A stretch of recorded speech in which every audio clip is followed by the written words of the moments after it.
Today you're going to be looking at some primary source documentation.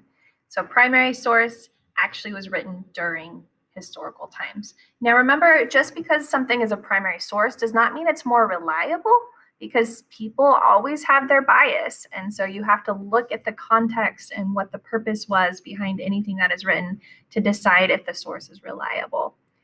So this particular letter that we're looking at was written by a soldier in the Civil War who was in the Battle of Fredericksburg. So let's check it out. This is the actual writing here. Now, I'm guessing some of you might have a hard time reading that. So we have the text version of it, don't worry. And you're going to use your knowledge of history and the document to answer the questions here. You're welcome to read the entire letter. I have it at the end of this historical assessment of thinking, or a HAT, historical assessment of thinking. So this is a practice, or kind of a way to prove that you can think like a historian. Quick note, when it says enough, that's the word enough.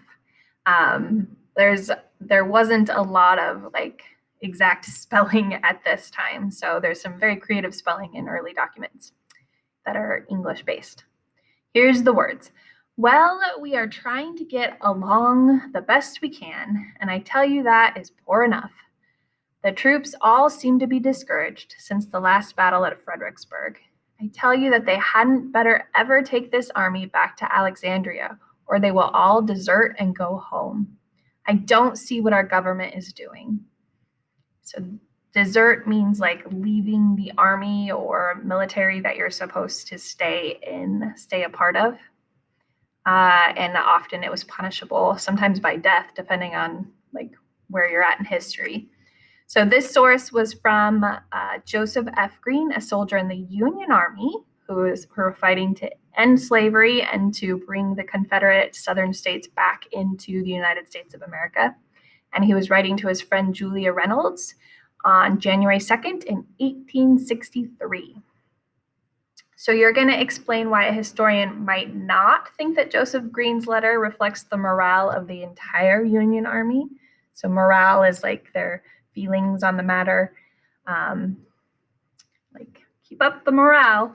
And so just know that he has a very specific experience. So while what he's saying is important and helps paint the picture of especially his life, it's not necessarily something that can be applied to the entire army. Also, he might have some bias. He might not think that this war is as important as other people might think it is. And he might not see some of the victories that might happen in the war in other places.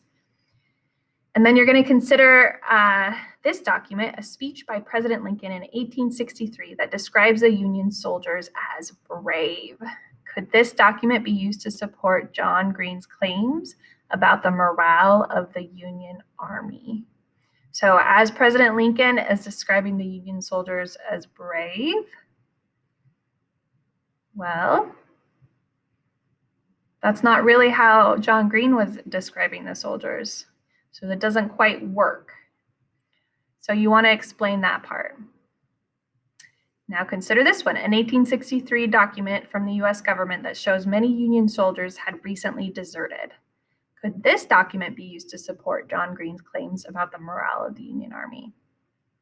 So this is what John Green was saying, right? That he thinks people would desert. And then this last one, an 1861 letter from a Confederate soldier to his mother that describes how 2 of his friends had deserted. Could this document be used to support John Green's claims about the morale of the Union Army? So some of those were supportive of the way John Green said things, and some of them weren't. And so the one that wasn't supportive, you got to think about why there was a difference of opinion there. Maybe President Lincoln was trying to boost the morale, and so he was maybe giving a false positive spin on things to try to help keep the courage up in the Union Army, even though times were pretty tough at this point. So really encourage you to read the entire letter here because it's very interesting. It kind of paints the picture of what life was like for this soldier.